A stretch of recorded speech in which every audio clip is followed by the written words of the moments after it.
Welcome to the Social Engineer Podcast. This is the SE Etc. series, episode 228. They keep growing. We're flying, Patrick. I can't believe we're at 228. I'm Chris Hadnagy, CEO and founder of Social-Engineer LLC, the Innocent Lives Foundation, and the Institute for Social Engineering.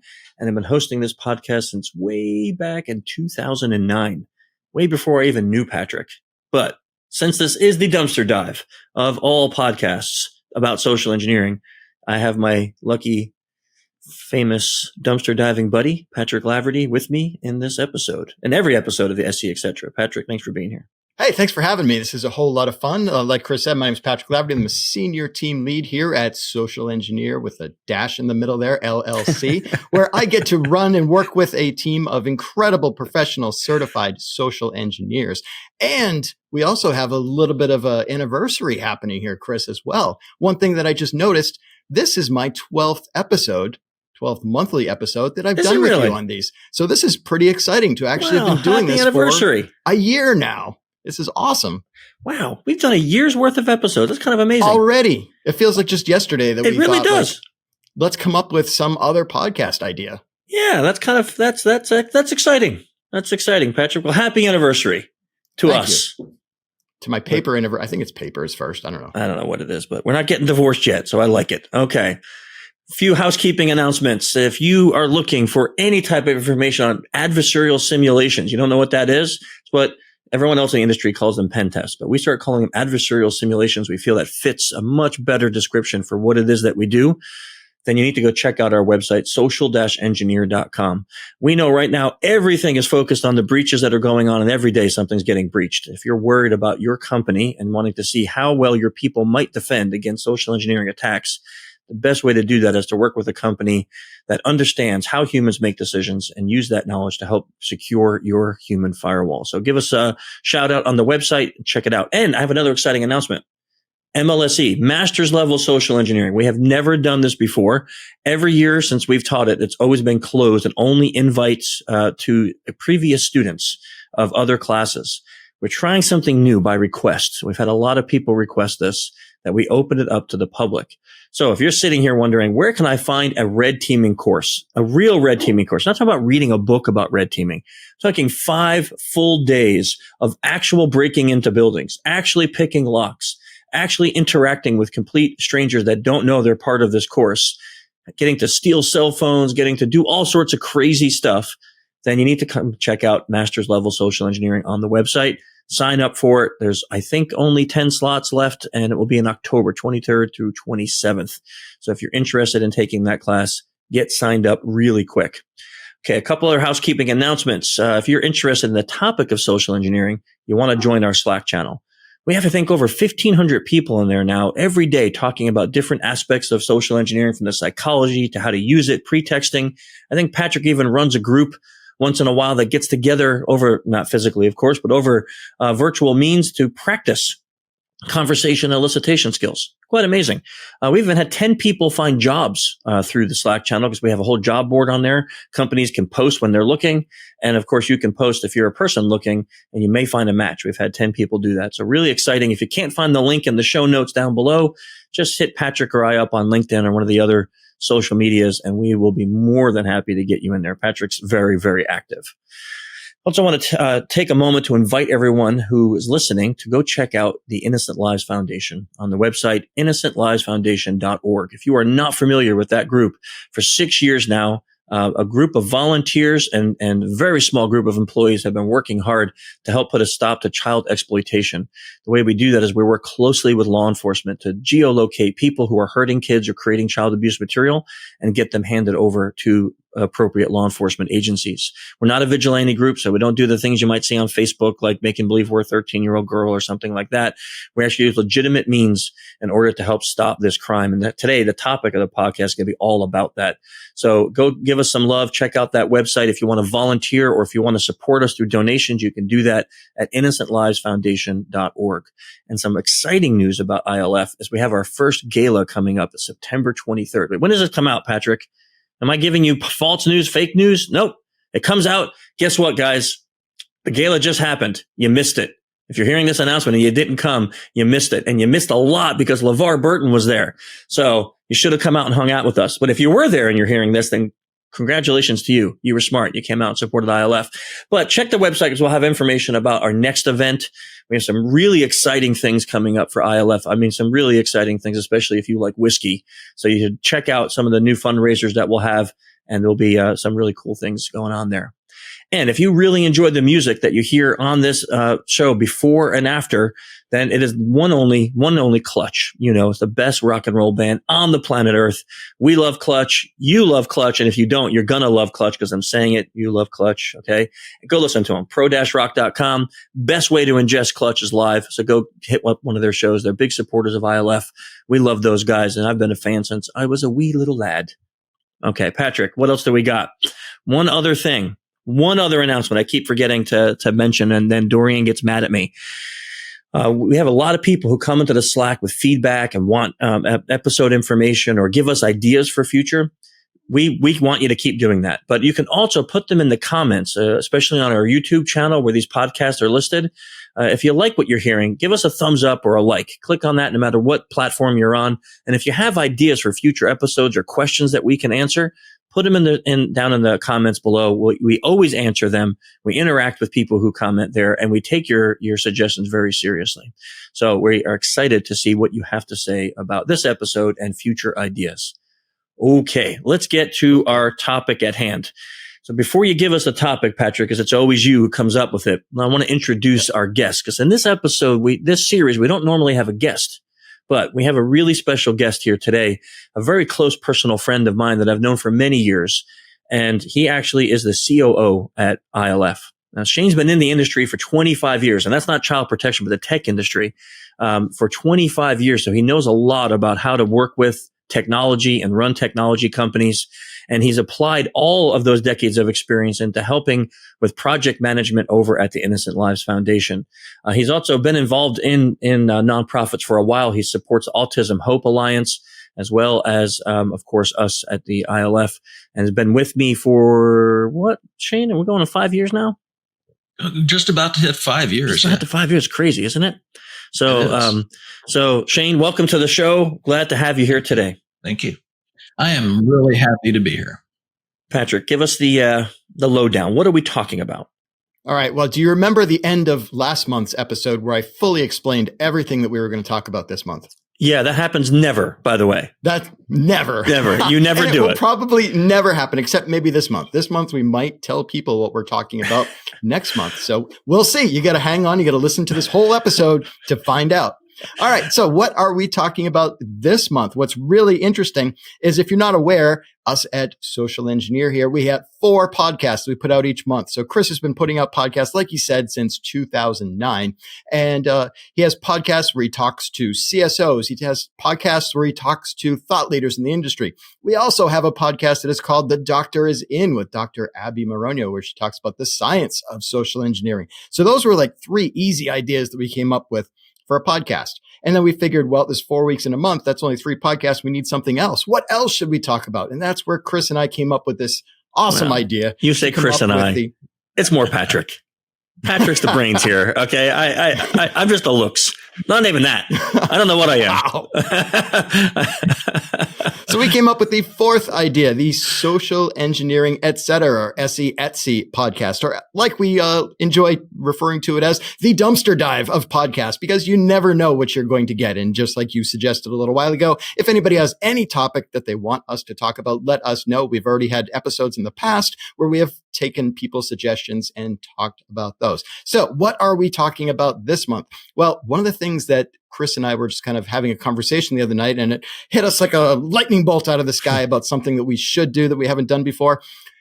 It involves the Innocent Lives Foundation. And one thing that we want to do is we want to really help children and their parents understand what is going on online. We want to let them know what sorts of things can you look out for? How can you protect yourself online? And being with the Innocent Lives Foundation, you probably hear about victims of these types of events and attacks.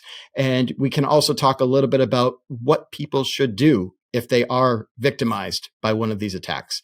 So maybe we should start out. Should we ask Shane just to kind of give us a little bit more of an overview about Innocent Lives Foundation and the kind of work that's being done? Sure.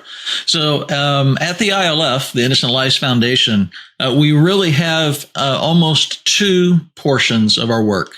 So one portion, of course, is identifying these child predators. They think they can hide behind a username. And of course, we all here know that they can't always do that. And so when they can't always do that, that's why we're here, figure out who they are in real life and get them handed over to law enforcement. The other part, though, is exactly what we're talking about today. And that is how, as a parent, as a caregiver, what are the things to look out for? What should be raising yellow flags in your child's life, or especially red flags that are really, you should really be paying attention to? And the truth is, this is an ongoing thing. Things are always changing and adjusting. New tools, new apps are coming out. The kids are always into the next thing. And so it's a bit of a moving target. So that's why having these conversations is really, really important.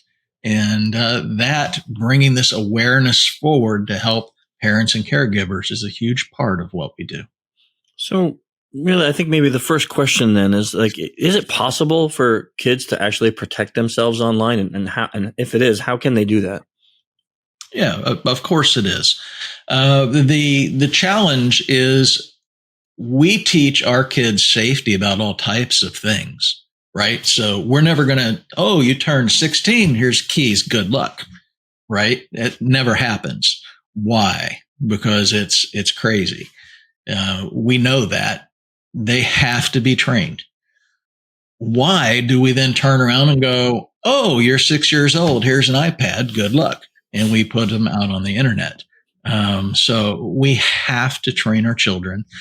And for a lot of parents, it's a really challenging thing because if we're being honest with ourselves, most of our kids know more than we do when it comes to the apps that they use. And that is a big part of the challenge. To directly answer your question, yes, they can be safe, but that starts with you, the parent and the caregiver. So, thanks for that clear answer, Shane. So I guess, as a parent, what should a parent know about this? Because like you said, I think it's easy to see that, the younger generation are definitely very technically savvy. I mean, even though I work in technology, my daughter will teach me things about new apps or new social media or things that are on current social media that I've never heard of. So, like how can parents possibly join in protecting their kids if they're not technically savvy? And that question is perfect because it's just, yesterday I just found out a new app that was being used in schools. And apparently the kids have been using it for a couple of years here and there, but it's just starting to come to our consciousness as parents. So the key to that is you are never going to keep up with everything yourself. So you have to narrow the field of what you're focusing on. And what you should be focusing on is what your kids are focused on. So ask them to teach you, hey, what are the apps that you're using? Tell me why you like this. What's new in this field? And really allow them to teach you. Once they teach you what they're looking at, what they're interested in, then as a parent, now instead of having this huge wide field to try to consume, now you just focus right in on exactly what your kids need. What do we do if our kids don't want to tell us? Like, what if we ask the question and the kids are like, I don't want to tell you what apps I'm on? Then what? Well, that's where building communication with your kids is. Look, conversation is an art and trust is built up over time. Yeah. And so that's why you have to have an ongoing relationship with your kids. You can always start, but start as soon as you can, especially with this conversation. Yeah. But don't hesitate to start because you may feel like it's late. You have to have the conversation. You have to develop the trust. So what's one thing that you could do that may encourage your kids to trust you even more?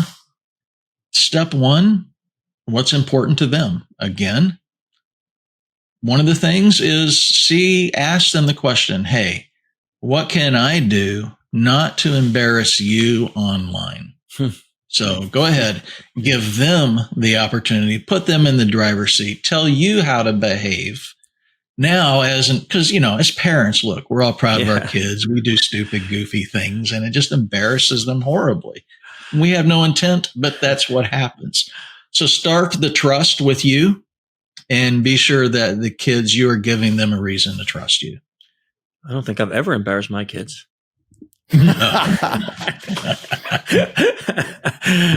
Okay, I'll stop. Go ahead, Patrick. So Shane, I think when I was growing up, and I'm guessing when most adults listening to this were growing up, they probably had the same thought of who the bad guys are, that they're, the weird looking person down in the van that you need to be worried about, or the person that's walking around in the mall talking to kids. Now that has completely moved online. And I think that there's probably people who don't really recognize that. And one of the things that I've tried to instill with my child is an old internet saying of, on the internet, nobody knows you're a dog, which basically means that you really don't know who you're talking to. You might be literally talking to a dog. And do we see, or in your experience, do we see that these predators that you investigate are on children's games, the things like the Roblox, on the things like Fortnite, maybe even like My Little Pony games? Are they in those types of places as well, looking for children?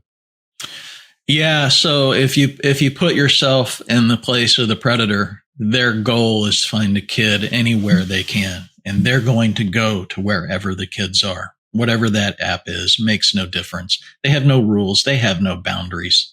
And so they are going to chase the kids wherever they can find them. So essentially, if it is an app that is online and you can have communication back and forth, odds are you're going to find a predator there. And that's just all there is to it. And what ways can children best protect themselves when they are in those environments? Because so many of those online games are largely based on social and communication and talking with others. That's part of the game.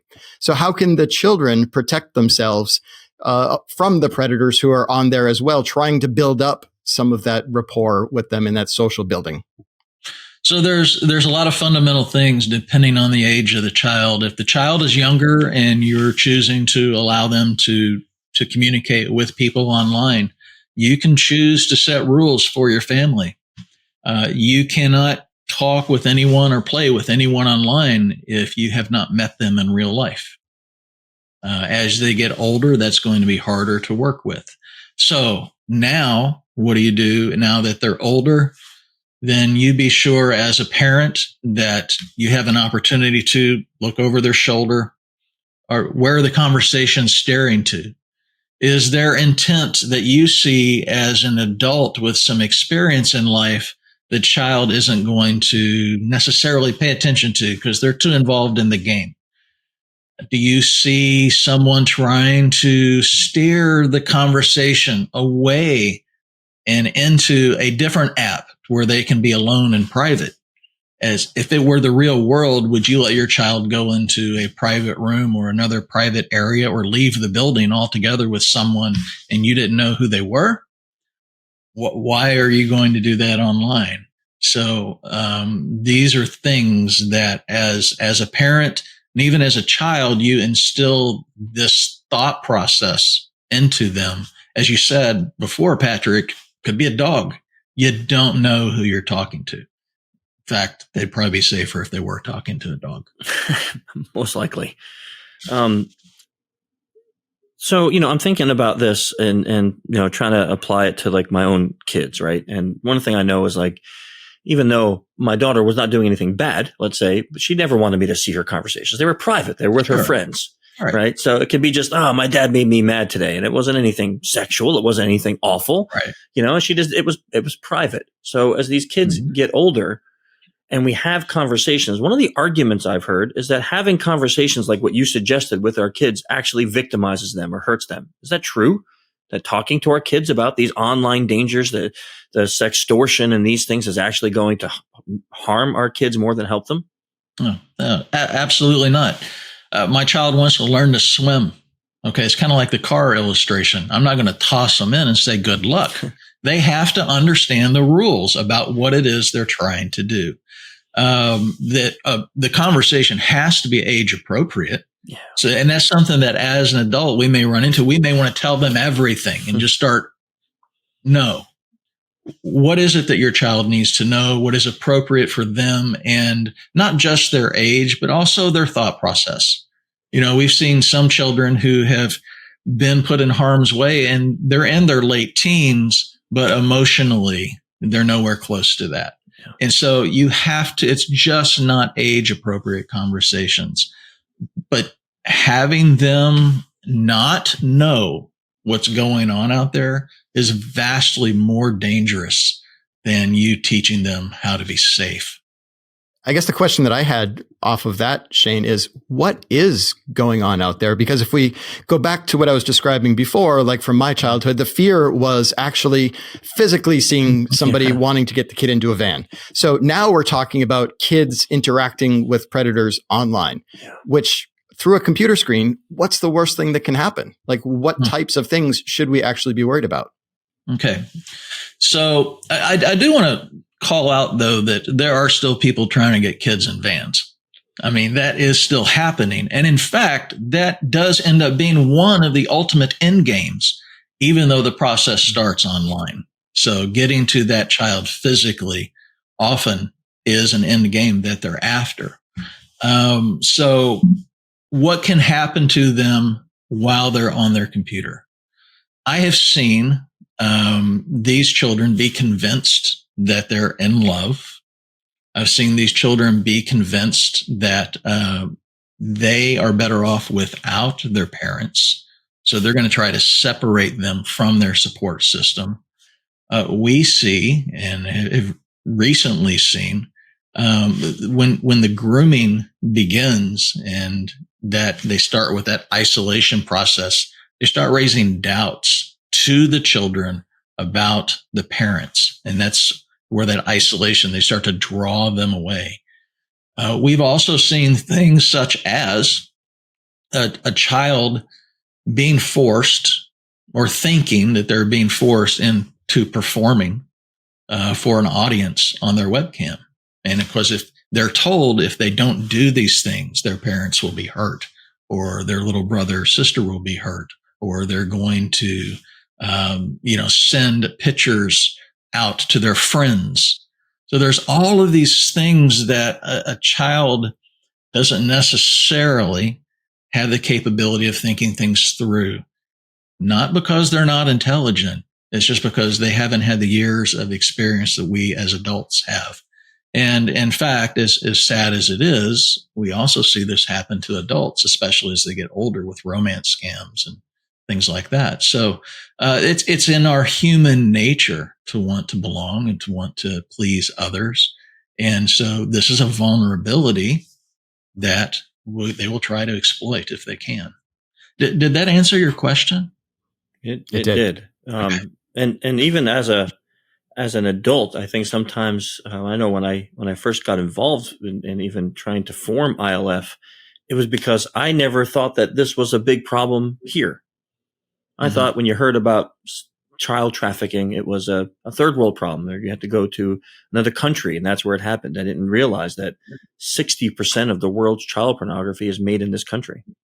Like that was a mind blowing fact when I found that out. So let's bounce off of what you just said. Now, let's say this does happen. Child gets victimized. They fall for one of these things. What do they do? You got to talk to your parents, or you got to talk to someone you trust, and that person you trust needs to be a trusted adult. Sadly, Patrick, you were talking about the white van again, right? We were all raised on the stranger danger thing. Well, when it comes to physical abuse, 93% comes from friends and family. Mm. And that's a horrible statistic that nobody ever wants to talk about. So the person that the child needs to talk to isn't always the parent or the family. It could be a teacher. It could be someone that the child has trust with. And you, as the parent and the caregiver, you need to give them permission to be able to speak to someone that they trust. You can't always assume that it's always going to be you, even though that may hurt a bit. And I think what you also just brought up about the stranger danger makes a whole lot of sense, especially when you start looking at to how it works today. Because in these social games online, these predators aren't strangers. These predators are people that might have been interacting with the child for weeks, for months, maybe even years, making the child think that they are their best friend, that they are best for that child, that they might be just like them, that they might also be the same gender, same age, all those types of things. Is that something that you see being done a lot, where it's not so much a stranger, that they build up that rapport over time? Well, that is absolutely out of the playbook.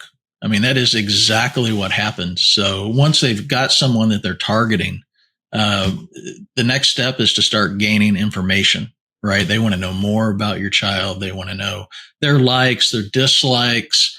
And when they do that, one of the next things that they do is they also begin to look for a need that your child has. And that need doesn't have to be money or drugs or anything else. It can just be the desire to have someone to listen to them, because mom and dad aren't listening, or they're too busy, or they don't understand me. And then all of a sudden, here this person swoops in who's a couple years older. They've been there. Hey, I know what you're going through. My mom and dad, etc. They're going to become anything they need to become to get your child talking. As they're talking, as they're becoming their friend, that's when that isolation part starts to happen. They start to pull away from the family. Once they feel like they have them isolated to a degree that they've got confidence, that's when the control starts. Once that control starts, that's when the abuse starts, and it starts to cycle. And so that is literally, Patrick, the way it happens, play by play, over and over. So, let's go back to some of the horrible stats you said, but let's say a child is listening to this podcast, a teenager listening to this podcast, and they have sadly been a victim of one of these terrible attacks, and they just cannot talk to their parents. Maybe they don't have a good relationship, or their parents are abusive, or whatever is the case. Then where can they go to get help so they don't feel so alone and just continue in that path? There has to be someone in their life as an adult who they can sit down and talk to. They don't even have to like them, but they do have to have trust in them. It can be a teacher that you respect. It can be a school counselor that you respect. These are all avenues that you have to be able to speak to someone who's an adult who can get you help. If you're just speaking to your peers online, what makes you so sure they're your peers, or that they have the wisdom to guide you where you need to go? So I can't imagine being in a position like that, but you must have someone to lean on. Okay, now let's switch that up. Let's say we're a parent listening to this episode, and I, for the first time, even start hearing that some of this stuff exists. What is the proper thing for a parent to do if their child gets victimized? So if your child is already being victimized, you need to contact the police. You need to contact an authority who has the ability to do something about it. Now that's step one. That authority could end up being a school counselor to guide you. It could end up being your local police. It could end up being a federal officer, depending on what the crime is. If you have gone through this and you're not getting the help you need, you can always fill out a request form on the Innocent Lives Foundation. We will do our best to take a look, see if we can offer any type of assistance. That assistance is often getting you connected with someone that we have a connection with, who can put you two together and get the process moving forward. What do the parents do like, how should they prepare themselves to deal with their child? Like, did they just say, listen, well, you were stupid. You fell for the scam. Like how, like, as a parent, I've never had to deal with this. Fortunately, I'm trying to think about how angry I'd be, not at my kid, how angry I would be about the person who victimized my child, and how sad I would be and scared. What do I do with all of that? And what's the best thing that parents should do for their kids at that moment? The best thing you can do at that moment is to be stable. The reality is that, yeah, maybe your kid did something stupid. Look, Chris, did you ever do anything stupid when you were a kid? Yeah, once or twice, maybe. Or I've heard some of the stories. I'm surprised you're alive. Yeah. Right? I was pretty dumb. I would say I would classify my teenage years as not a gleaming example of intelligence. All right. Patrick, what about you? Oh, probably on a daily basis, I would say. Okay, all right. And me too. So why would we possibly think our kids were not going to go out and do anything like that, right? Yeah. Okay. Yeah, we want to hope that they're going to be better than us. That's what we want. But I know it's not reality, right? It's not reality. And look, that's the way we learned, right?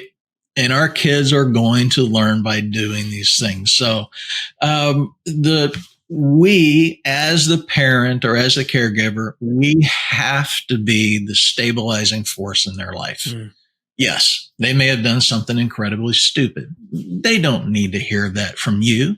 What they need to hear from you is that everything's going to be okay. We're going to work on this together, and that I still love you.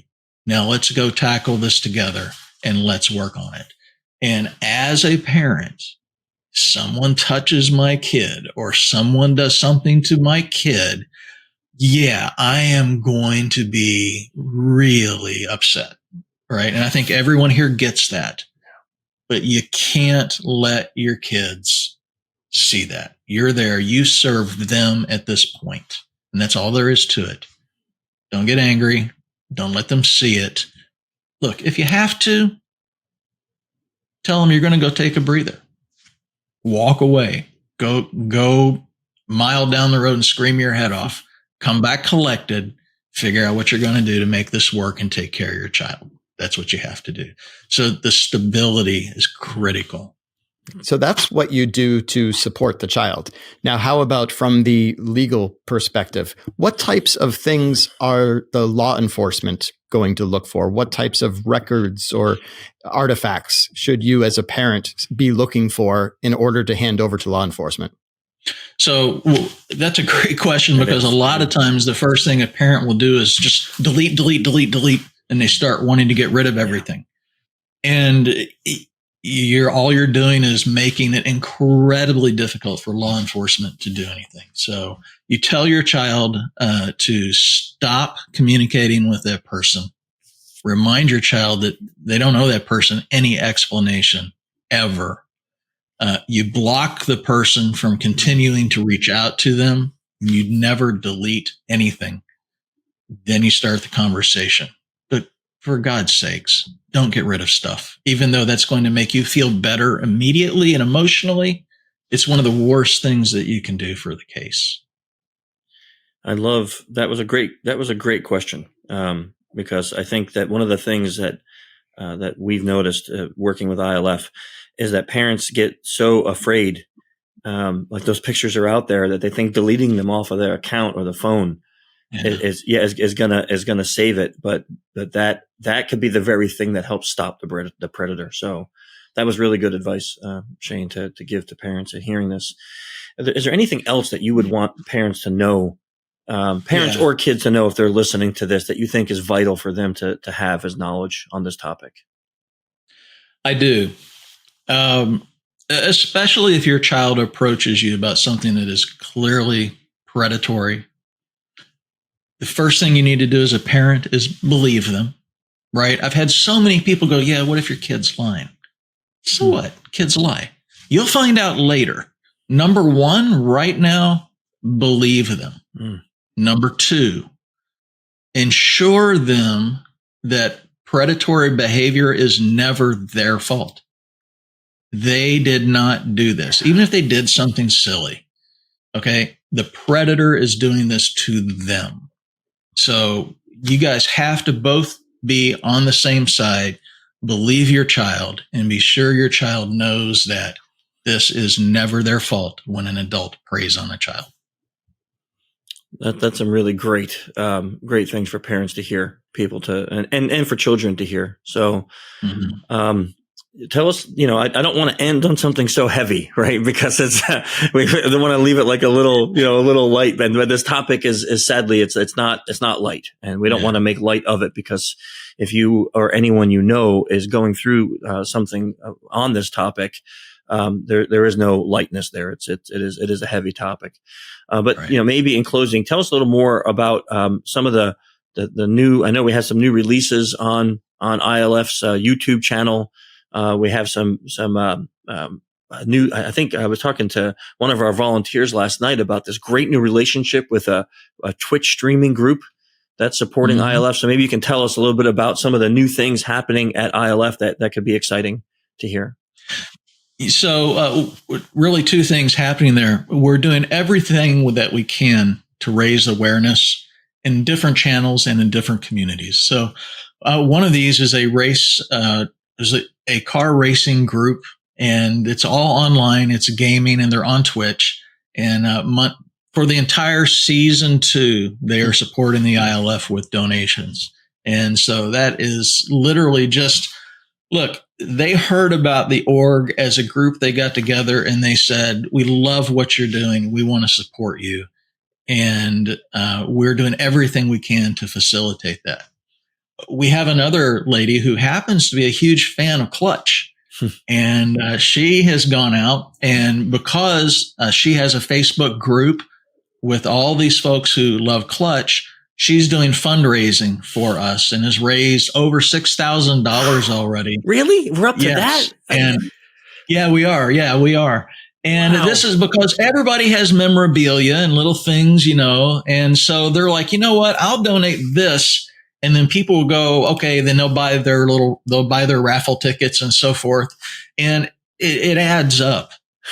We had someone one time raise almost $1,000 at a Super Bowl party by putting out basically a tip jar and asking people to help, right? So it doesn't have to be a gala. It doesn't have to be anything huge. And it's all very much appreciated. The other thing we're doing is we just went up and we filmed a series of videos. And these videos are short. They're to the point and they're direct. And as they continue to come out, they're all going to be on our YouTube channel. And then we will start pushing those out to social media. We'll start putting them on our website. One of those is about understanding. It's from our therapist, Aaron. What are the signs of this type of abuse that you should be looking for in the behavior of your child? You can learn an amazing amount in 2 minutes, and it's a great place to get you started and to get you thinking and to raise your awareness. So now you can go and you can make more informed decisions about maybe something that's not setting quite right in your gut. These are all things that are important as a parent and even as a child. Maybe you're in high school and you're seeing a change in behavior in one of your dearest friends. It's important to understand how humans work. I think you just described a few different ways that people have supported the ILF. If somebody is first hearing about the ILF now and they want to do something, they want to join, they want to help, what is the best way that somebody can help the ILF? So the best way you can help, obviously, is donations, because look, we're a nonprofit. This is how we survive, is on the generosity and the kindness of others. So go to innocentlivesfoundation.org and donate. Preferably, ideally, set up a small monthly donation. That helps us smooth out the valleys and the peaks when it comes to seasons and donating, and allows us to do a much better job of delivering services to law enforcement, especially in the identification part. If you would like to volunteer, we are always looking for volunteers. We have different types of openings that we have. And you could just send us a contact request and then let us know what you're thinking. We'll see if there's an opportunity or position to fill. You said ideally that people can set up a recurring monthly small donation. I think more ideally they can set up a monthly large donation. Okay, you and I were going to say the same thing, Patrick, because he said a small, and I'm like, how about just setting up like a really large monthly donation? If you really want to help us stop predators, then, Yeah, no, look, this is true. We're also, we've just added a couple more options. You can donate stock now, I believe. We're getting ready to be able to start with a company that will guide you through putting us into a will. So there's all these different little areas that we're looking at, and we also are going to consider accepting crypto. So there's tons of options and different ways to give, and our job is to make it as easy for you to do that as possible. It doesn't always have to be a grand gesture, but we do have people who donate what I would consider a considerable amount, 100, 150. Actually, we have a donor who donates over $1,000 a month. This is critical to us being able to do our job and provide these services. Yeah. I last night I got a chance to sit in the race, the Twitch racing team. And I'm old, guys. I had no clue that the graphics in these things, I thought I was watching like an actual TV channel with a NASCAR race. I'm like, this is a video game? Like, what the heck? These things look like real cars. And they do such a great job, those guys over there. And they're all dads. This is why they're in love with the mission. Such great support. We'll put a link to that in the show notes. And then the cooking, if you're a fan of Clutch, the Cooking with Clutch group, you can join that Facebook group. Those people over there, I'm telling you, Neil Fallon has brought together mass amounts of people from around the globe, and everyone loves that band. And they spend half the time talking about what they're making for dinner while listening to what song on Clutch and then helping us out. It's really awesome. And we'll also put a link to that, and we'll put a link to the new videos and the YouTube channel in the show notes too, so that way people can find them. That one that Aaron did is phenomenal. And we had a privilege of working with a wonderful studio in New Jersey called Inception Studios. The professional team there, along with Dave Brodsky and Ali Wost as our production team. They did amazing work on those. I just can't get over how good they made us look, especially this. Like, they made me look like I was half human. It was unbelievable. I walked into that place and I could not believe the quality of what we saw in that studio, and that we were about to walk onto that green screen and those giant monitors behind us. And I don't know, that just never crossed my mind that we as the ILF would have the opportunity to be able to produce something like this. It literally blew me away. Yeah, it was the generosity of strangers is an amazing thing to me at times. But and by the way, when I say produce, we didn't do anything but get up there and talk. Yeah, there's a whole lot of talent happening behind those cameras. And everything else that is going on. We spoke words. The actual all the work went on after that. Shane, thank you so much. This topic is an important one. All three of us here are dads. So we have to navigate this, and many of our listeners are parents, moms, dads, grandparents, caregivers. This is a super important topic today. And, for me personally, thank you for all that you do, in this mission that you do to help keep ILF going strong. And, maybe we can have another update to this, once in a while to have you back on, because this information is something I think that we can always share. So I really, really appreciate you coming on the show today. I appreciate you guys inviting me. Thank you so much. Okay, Patrick, I'm going to ask, because I know one day you're going to slip up, but everyone's wondering, what's our topic for next month, man? All right. So I think this month I'm going to slip up a little bit, and I'm going to, for next month, our topic is going to be, you got to check in next month to actually find out what that is. I'm not telling you. I don't even get to know. I'm not telling you. Look, no way. I'm your boss. Tell me what the topic is. No way. No, we don't use that kind of social engineering here. Remember? I know. No threatening pretext. I didn't threaten. I just said something that was true. I'm your boss. Then give me the topic. Yes, the threat was implied, understood. But no, I am not giving out next month's topic just yet. You got to tune in next month to hear what that is. Okay, Patrick. Dang ya. Thank you again for another. Thank you for thinking of this. This was a really great episode. So, everyone, we will see you next month. Have a good month. See you.